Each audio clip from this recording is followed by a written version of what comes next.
Good morning, students. In the last class, we have discussed heat of reaction, enthalpy of reaction, the change in enthalpy of the reaction. After that, the factors affecting the enthalpy of reaction or heat of reaction. Today, we are going to study the different types of heat of reaction, or before that, let us know what do you mean by standard enthalpy of reaction or standard heat of reaction. Standard enthalpy of reaction or standard heat of reaction is equal to enthalpy of reaction or heat of reaction, but here the reaction is carried out at standard conditions of temperature and pressure. That is, temperature should be 298 Kelvin and pressure should be 1 atmosphere or 1 bar. We define it as the enthalpy change involved in the reaction when all the reactants and products are taken in their standard states.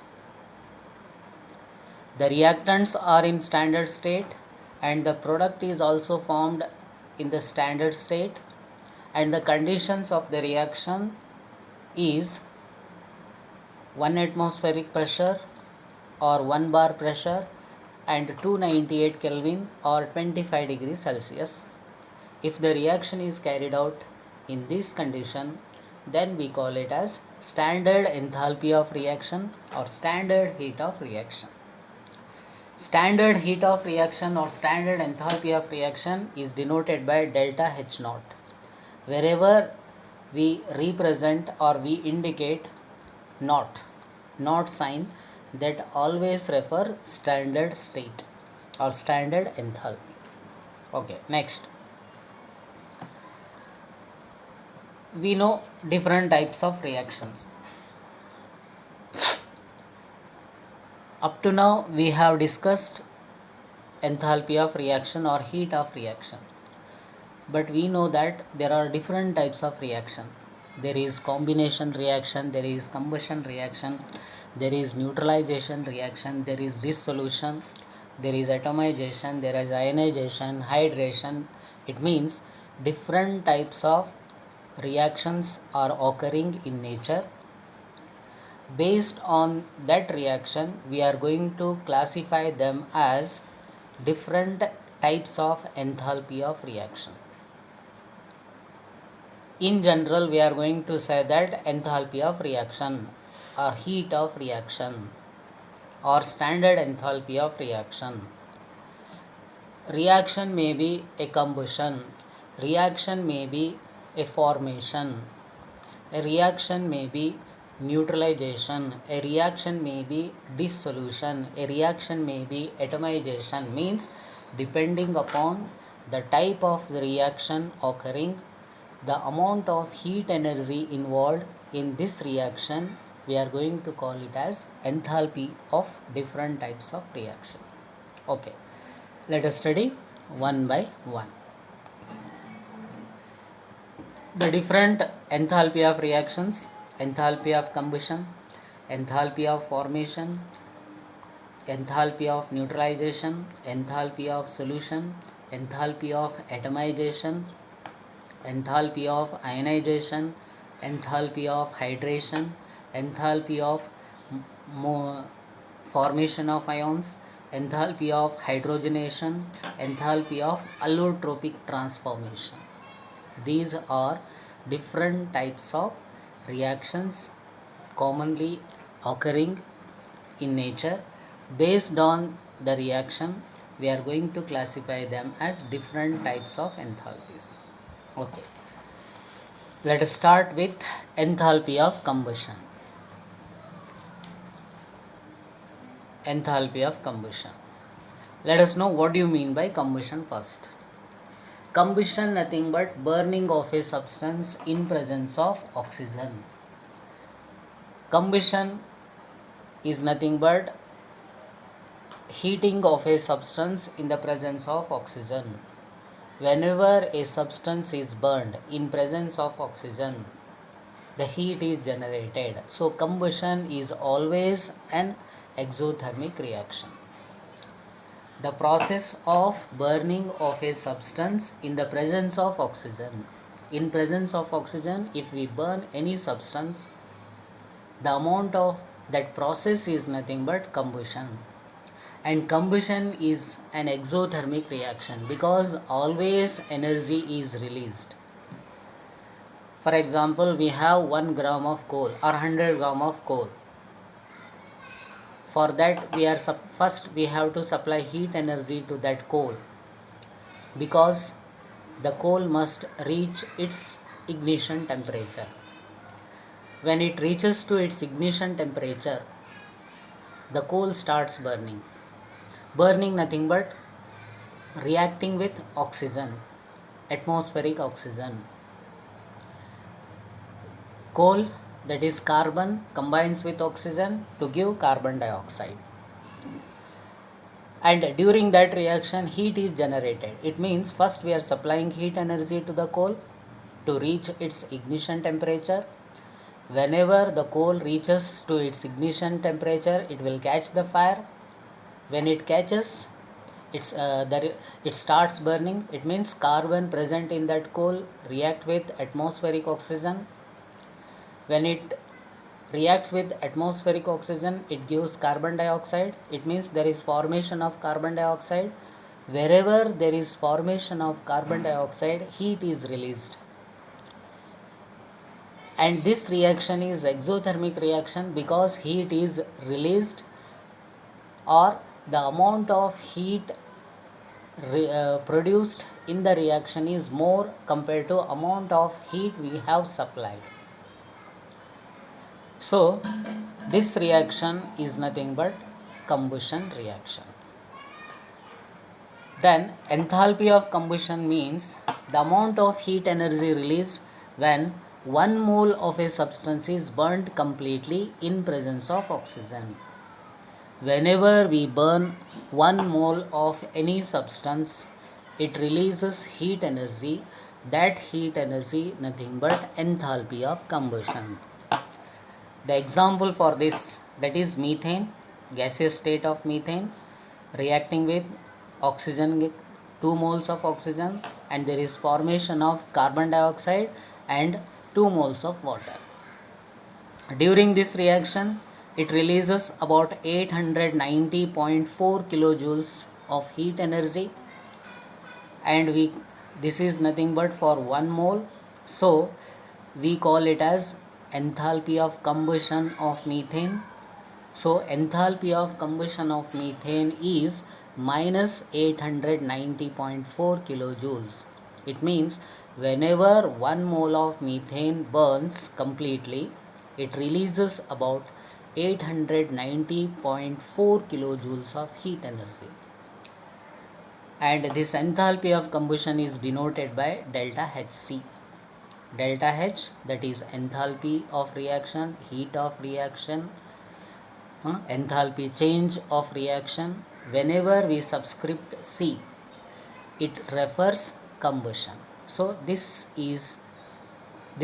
by this we are going to indicate enthalpy of combustion. Okay, next, standard enthalpy of combustion.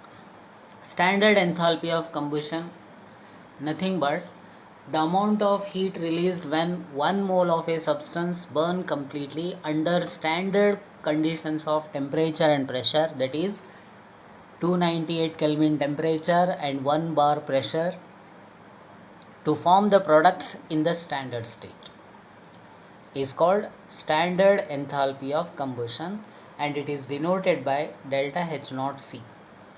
Delta H naught, I told you, wherever we are representing or indicating naught sign, it means it always refers standard enthalpy. Okay, it means that the amount of heat energy released when 1 mole of a substance burnt completely. 1 mole of substance, that is molar mass of the substance, whenever we burnt completely at standard conditions of temperature, that is 298 Kelvin and 1 bar pressure, it forms a product in the standard state. The amount of heat energy released is nothing but standard enthalpy of combustion, and it is denoted by delta H naught C. Here for example, the combustion of butane C4H10 13/2 O2 gives 4 CO2 gas plus 5 H2O. This is the combustion reaction of butane. 1 mole of butane, when burns in presence of oxygen, it gives 4 moles of carbon dioxide and 5 moles of water, liquid water. During that, it releases about 2658.0 kilojoules per mole. This much amount of heat energy is burned whenever 1 mole of butane is burned. 1 mole of butane, nothing but, what is the mass?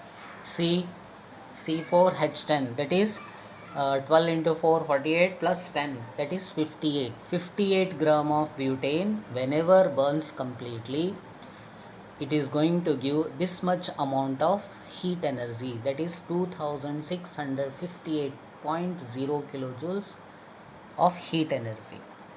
Here I am always forcing on complete combustion. Complete combustion means after combustion the final product must be a final product. For example, carbon, whenever it reacts with oxygen, it may give carbon monoxide or carbon dioxide. If it is giving carbon monoxide, it is incomplete combustion. If it gives carbon dioxide, then we say it is complete combustion. So, complete combustion means the final product, means finally the final product is going to be formed. There is no intermediate product. That type of combustion is nothing but complete combustion. So, whenever butane burns completely, it means the final product of that is carbon dioxide and water. So this type of burning we call it as complete combustion, and whenever 1 mole is formed, this much amount of heat energy is released. Okay, this is standard enthalpy of combustion. In that we have some values, that is calorific value. What do you mean by calorific value? I think you come to know that different food items, different fuels, they mentioned their calorific value. Calorific value nothing but amount of heat energy released when 1 gram of substance burns completely. Whenever 1 gram of a substance burns completely, it releases certain amount of heat energy. That heat energy nothing but calorific value of that substance. For example, in the previous examples we have enthalpy of combustion is of 1 mole of butane is 2658. It means 58 gram of butane will give 2658 kilojoules of heat energy. To find calorific value of butane, just we have to divide this value by molar mass, because 58 gram is giving this much, 1 gram gives that how much. So whenever we divide this value by 58, we are getting calorific value of butane. You try. Okay, this is your homework. You do this. I will take another example here.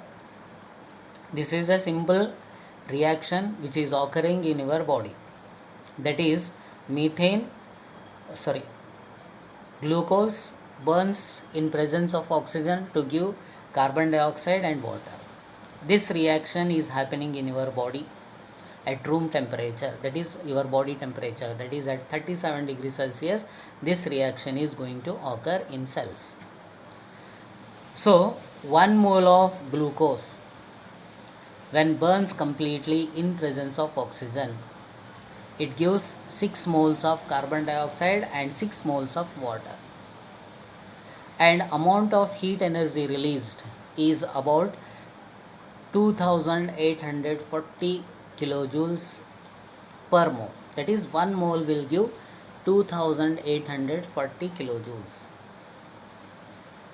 To calculate calorific value of glucose, what we are doing, just we are dividing this value by molar mass.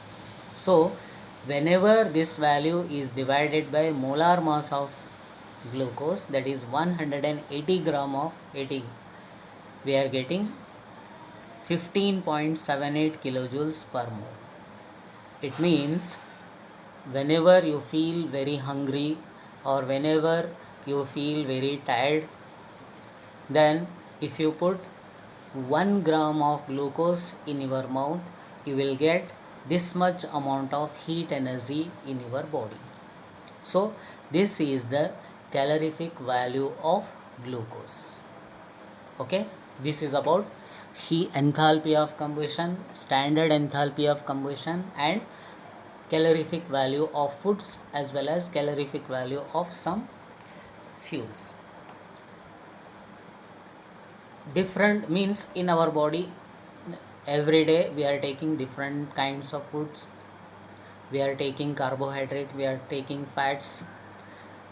Carbohydrate and fats are the energy sources for our body.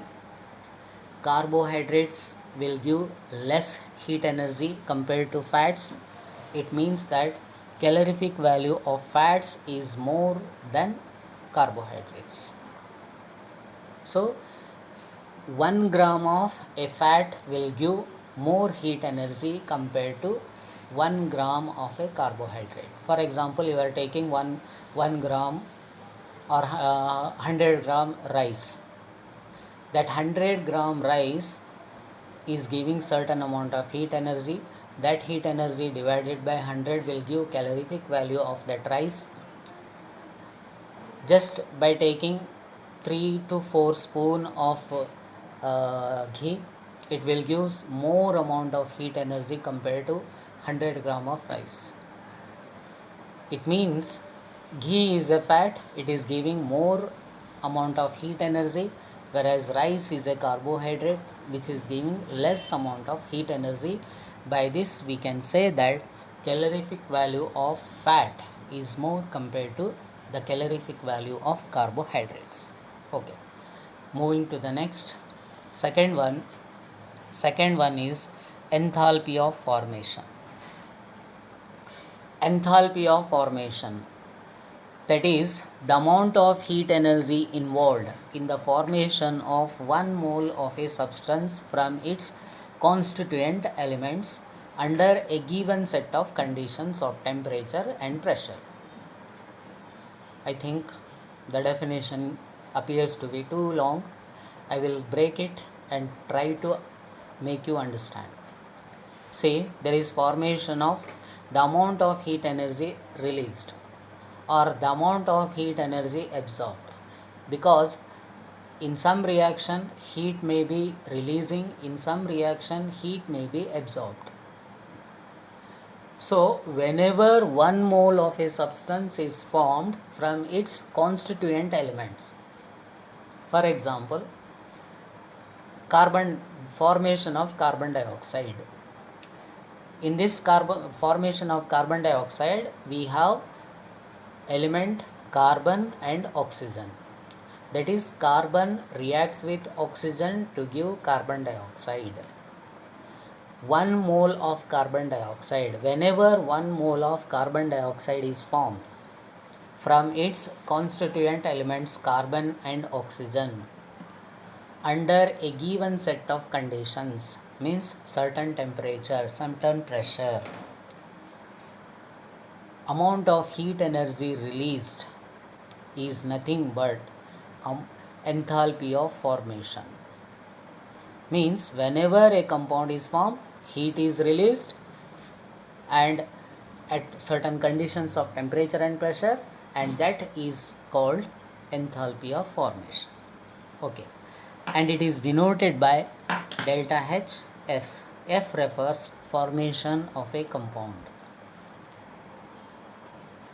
Okay, just I illustrated. Carbon, oxygen gives carbon dioxide. Enthalpy of formation of carbon dioxide is minus 393.5 kilojoules. Here the heat is released. Means whenever carbon dioxide is formed, whenever 1 mole of carbon dioxide is formed, this much amount of heat energy is released. Second one, 1 mole of nitrogen combines with 1 mole of oxygen to give 2 moles of nitrogen oxide, and enthalpy of formation is plus 180.7 kilojoules. It means that whenever 2 moles of nitrogen oxide is formed, here 180.7 kilojoules of heat energy is released, and it is not for 1 mole. So make it 1 mole. We have to change this equation as 1 by 2 N2, 1 by 2 O2. This becomes 1. Then this become 180.7. This is nothing but 90.35 kilojoules. Understood? This is enthalpy of formation of nitrogen oxide, whereas this value refers formation of 2 moles of nitrogen oxides from 1 mole of nitrogen and 1 mole of oxygen. Okay, means just I am saying here, enthalpy of formation may be an exothermic like formation of carbon dioxide, and it may be an endothermic like the formation of nitrogen oxide. Okay, next, standard enthalpy of formation. Standard enthalpy of formation, again here the enthalpy of formation of a compound from its elements under standard conditions of temperature and pressure, that is 1 bar pressure and 298 Kelvin temperature.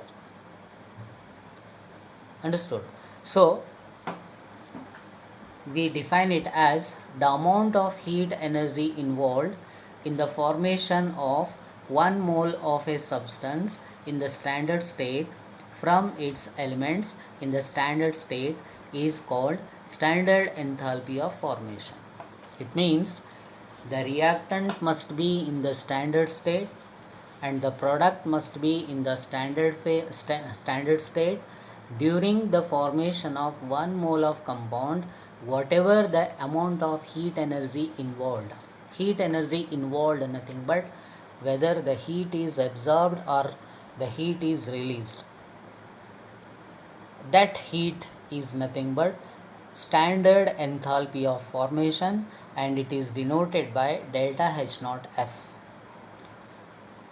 Okay, next, there are some conditions to calculate standard enthalpy of reaction. The standard enthalpy formation of a substance always refers to formation of 1 mole of substance. Already I have given this example. Standard enthalpy of formation always must be refers to 1 mole. Means always that must be for 1 mole. For example, here is another example is given. 2H2 gas plus O2 gas gives 2H2O gas. During this reaction, 571.6 kilojoules heat energy is released. Means this is the enthalpy of the reaction, but it is not standard enthalpy of formation of water. Why it is not standard enthalpy? Because here this value refers the formation of 2 moles of water, but in calculation of standard enthalpy of formation it always refers for 1 mole. For 1 mole what we have to do? We have to divide this value by 2. We are getting minus 285.8 kilojoules per mole. So this value refers the standard enthalpy of formation of water, whereas this value refers the enthalpy of formation of water whenever 2 mole of hydrogen react with 1 mole of oxygen to give 2 moles of water. So this is the difference in the value. Okay, first condition, that is standard enthalpy formation of any substance always refer for 1 mole. Second one, standard enthalpy of formation of substance must involve constituent elements, not compounds. Here in one example, I have given two equations here, that is calcium, elemental calcium, elemental carbon, elemental oxygen combines to give calcium carbonate, 1 mole of calcium carbonate. 1 mole of calcium, 1 mole of carbon, 1.5 mole of oxygen, whenever they react, there is formation of 1 mole of calcium carbonate, solid calcium carbonate. Whereas in second case, second reaction, calcium oxide, 1 mole of calcium oxide reacting with carbon dioxide, 1 mole of carbon dioxide, and it is giving calcium carbonate. Here this value, whatever the delta H value we are getting here, it is not standard enthalpy of formation. It is not. Why it is not standard enthalpy of formation? Because here the compound is there. It is not formed from the element. What is the condition here? Standard enthalpy of formation of a substance always involve constituent elements. Means the elements must be combined to form a compound. There is no reaction between two compounds. So here is compound, two compounds are there. By the combination of two compounds, there is formation of calcium carbonate. This is not the enthalpy of formation of calcium carbonate, whereas this first equation is the enthalpy of standard enthalpy of calcium carbonate, because the constituent elements are there, whereas here compounds are there. I think you understood.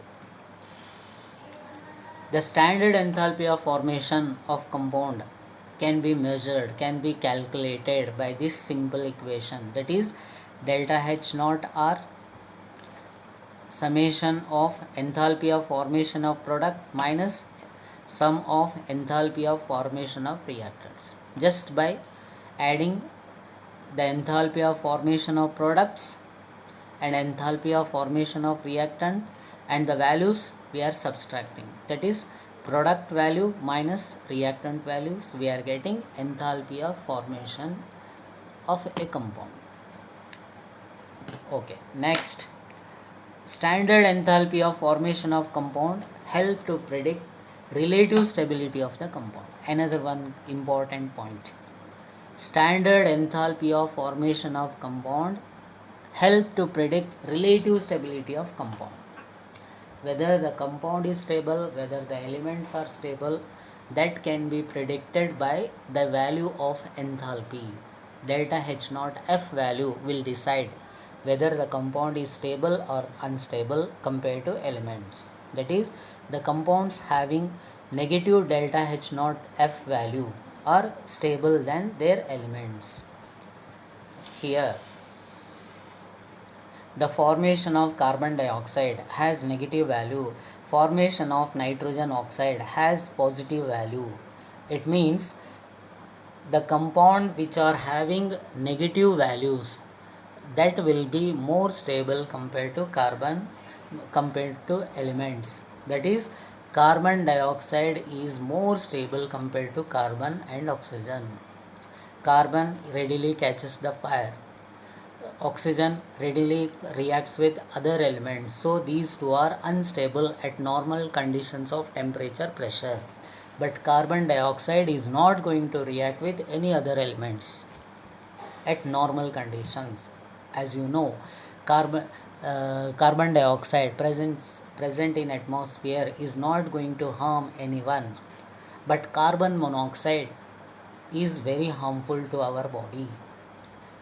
It means during the formation, carbon monoxide CO, the value is positive, or the value is, even though its value is negative, but its value is very very less compared to carbon dioxide. By that we can say carbon dioxide is more stable compared to carbon monoxide. Because of that, carbon monoxide readily attacks our hemoglobin. It is going to form carboxyhemoglobin, because hemoglobin has higher affinity for carbon monoxide compared to oxygen. So incomplete combustion of carbon is very very harmful for our body, or very harmful for human beings or living things where oxygen is needed. Without oxygen they cannot survive. Such species, carbon monoxide is very dangerous. By this we can say that carbon dioxide is more stable compared to carbon monoxide, because carbon dioxide is not going to react with anyone, but carbon monoxide at normal condition it is going to react with hemoglobin of our blood. It means any compound which are having positive delta H value, they are unstable, they readily react, whereas the compounds having negative delta H value are more stable. It means by this we can predict. Second one, greater the magnitude of delta H naught formation value, more stable is the compound. Already I told you. Carbon dioxide 393.5 kilojoules, whereas carbon monoxide it is about 110 kilojoules per mole. 110, I cannot remember properly, but it is, I think it is minus 110 kilojoules per mole. It means whenever you compare enthalpy of formation of carbon monoxide and carbon dioxide value greater the magnitude of delta H naught value, greater the magnitude is 393 for carbon dioxide, 110 for carbon monoxide. Both are negative values, but more negative value is for carbon dioxide. So carbon dioxide is more stable compared to carbon monoxide. Means delta H naught formation helpful us whether the compound is stable or unstable compared to elements. Second, whenever we are comparing different compounds, we are going to say that whether the compound is, which one is more stable or which one is less stable. Okay, next one, enthalpy of neutralization. Neutralization nothing but the reaction between an acid and a base to give salt and water. Acid have certain properties, bases have some certain properties, means they have some opposite properties. Whenever they combine, there is formation of neutralization. It means acid will lose its acidic properties, base will lose its basic property, and there is formation of a neutral compound, that is salt and water. And this reaction we are going to call it as neutralization reaction. Simple example for neutralization reaction is hydrochloric acid, that is HCl, when reacts with sodium hydroxide, there is formation of salt, that is sodium chloride, and water. And this reaction nothing but neutralization reaction. Okay. Next, enthalpy of neutralization. Enthalpy of neutralization. Enthalpy of neutralization nothing but the amount of heat energy involved when 1 gram equivalent of an acid reacts with 1 gram equivalent of a base in aqueous medium. in aqueous medium is called enthalpy of neutralization. 1 gram equivalent of sodium hydroxide, 1 gram equivalent, nothing but equivalent weight of an acid expressed in grams. I think you studied in mole concept. Gram equivalent, 1 gram equivalent, nothing but equivalent weight of a substance expressed in gram. 1 gram equivalent of an base or acid reacts with 1 gram equivalent of a base, and there is formation of 1 mole of a salt and water.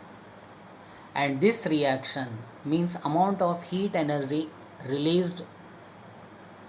Actually, the energy is released in all neutralization reactions. So amount of heat energy released is nothing but enthalpy of neutralization reaction.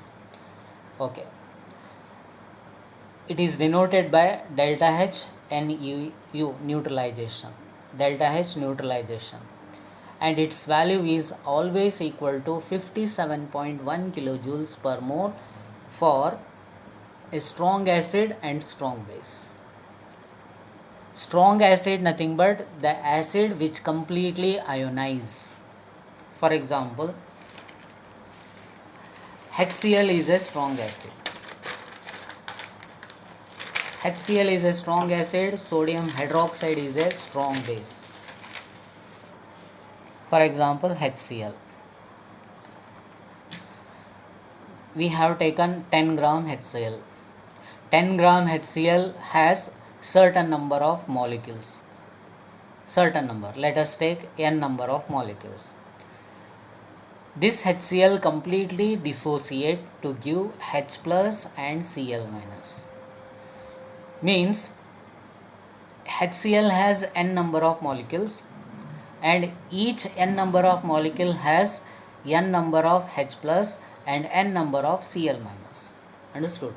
One molecule of HCl contain one molecule of H plus and one ion of H plus and one ion of Cl minus. Already you know. 10 gram of HCl is giving about n number of HCl molecules. Then n number of HCl molecules will give n number of H plus ions and n number of Cl minus ions. If this will give n number of H plus and n number of Cl minus, then we say it is a strong acid. For example, second one, CH3COOH. We consider this acetic acid is a weak acid. Acetic acid is weak acid. It means 10 gram of acetic acid has n number of molecules, n number of CH3COOH, acetic acid, but it is not giving n number of CH3COO minus and H plus. It is giving less number. Understood? Number of molecules of acetic acid is n, but number of ions are less than n. Such type of acids are called weak acids. In the same way, sodium hydroxide is a strong base. So it is giving n number of Na plus as well as n number of OH minus. Whereas ammonium hydroxide is a weak base.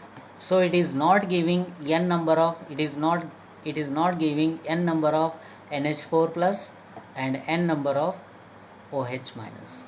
Such type of bases are called weak base. And this is a weak acid, this is a weak base, this is a strong acid, this is a strong base. It means if the acid or base ionize completely, it means it gives complete ionization takes place, complete formation of ion takes place, then we call it as a strong acid or a strong base. Okay. Whenever a strong acid or strong base ionize completely, there is formation of 1 mole of water, which is a constant for all strong acid and strong base. So whenever 1 mole of water is formed, 57.1 kilojoules of heat energy is released. So this value is constant for all strong acids and strong bases. Understood? Just I repeat here. Sodium hydroxide is a strong acid, a strong base. Hydrochloric acid is a strong acid. Whenever these two react, there is formation of sodium chloride and water. Here 1 mole of water is formed. Whenever there is formation of 1 mole of water, it releases about 57.1 kilojoules of heat energy. So this energy is nothing but enthalpy of neutralization of strong acid and strong base. So next, the enthalpy of neutralization of strong acid with a strong base is always equal to 57 kilojoules. Reason for that, gram equivalent of a strong acid completely ionizes to give 1 mole of H plus. Gram equivalent HCl, 1 gram equivalent, already I told you, equivalent weight of HCl expressed in grams, that is equivalent weight of HCl is 36.5 gram, equivalent nothing but 36.5 gram. Whenever 36.5 gram of HCl dissolved in water, it gives 1 mole of H plus, and 1 gram equivalent of base, that is sodium hydroxide, 1 gram equivalent of weight, that is 40 gram. Equivalent weight of sodium hydroxide is 40 and 40 gram is gram equivalent weight. Gram equivalent weight of sodium hydroxide gives 1 mole of OH minus. Sodium hydroxide is giving 1 mole of OH minus, HCl is giving 1 mole of H plus. There is reaction between these two, so there is formation of 1 mole of water. Whenever 1 mole of water is formed, it releases 57.1 kilojoules of heat energy. So this energy, this value is nothing but enthalpy of neutralization of a strong acid with a strong base. Okay, it is a constant value. Next, in case of weak acid or a weak base, if our acid is weak or if our base is weak, for example, HCl is a strong acid reacting with ammonium hydroxide, which is a weak base, or acetic acid, which is a weak acid, is reacting with strong base, that is sodium hydroxide, or weak acid reacting with a weak base. In all these conditions, the value of enthalpy of neutralization is not equal to 57.1 kilojoules, but it is less than that value. Why it is less? Let us know. Because first reason, weak acid or weak base does not give 1 mole of H plus or 1 mole of OH minus. Acetic acid is not going to give 1 mole of H plus. Ammonium hydroxide, which is a weak base, it is not going to give 1 mole of OH minus. So there is no formation of 1 mole of water. When there is no formation of 1 mole of water, then value is not equal to 57.1. So enthalpy of formation of enthalpy of neutralization of a strong acid with a weak weak acid with a weak base is always less than 57.1. Just I repeat it. Acetic acid is weak acid or weak electrolyte, hence partially ionized. It means it is not going to ionize completely. There is an equilibrium, that is CH3COOH equilibrium with CH3COO minus plus H plus, means there is a reaction, there is an equilibrium between these two. Whereas sodium hydroxide is a strong base, completely ionizes. H plus combines with OH minus, releases energy, and that energy is used to ionize this. Means what happens whenever you mix acetic acid with sodium hydroxide, partial ionization gives H plus and complete ionization will give OH minus. H plus from acetic acid react with OH minus from OH, NaOH. So there is formation of water. Whenever water molecules are going to be formed, the energy is released. There is decrease in concentration of H plus. Means H plus ions decreased in the solution. To maintain the same concentration, again what happens, acetic acid is going to ionize. Means it ionize. Means little more number of H plus ions are released. For that process, it is using some energy. So enthalpy of neutralization of a strong acid with a strong base is always less than 57.1 kilojoules. Okay. Next, here for acetic acid and sodium hydroxide, enthalpy of neutralization is 57.1, which is a standard value, minus 1.9. So this is 55.2 kilojoules per mole. Means acetic acid, sodium hydroxide, 1 mole, whenever they react, whenever they neutralize, this much amount of heat energy is released. And it is not equal to 57.1. It is less than 57.1. This much amount of heat energy is used for ionization of acetic acid. I think you understood this. Okay, second example, reaction between a weak base and a strong acid. Weak base partially ionized, strong acid completely ionized. Partially ionized, less number of OH minus, more number of H plus, complete H plus. So there is formation of H2O, and number of H2O molecules formed depends upon OH minus. Because of that, some energy is released. That energy is used by ammonium hydroxide for ionization.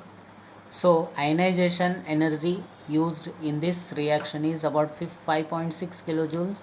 So enthalpy of neutralization of this reaction is 51.5 kilojoules, which is less than acetic acid with sodium hydroxide. It means we can say that whenever you compare the strength of acetic acid, which is a weak acid, ammonium hydroxide, which is a weak base, you can compare that acetic acid is little strong electrolyte compared to ammonium hydroxide, because ammonium hydroxide is using more amount of energy compared to acetic acid.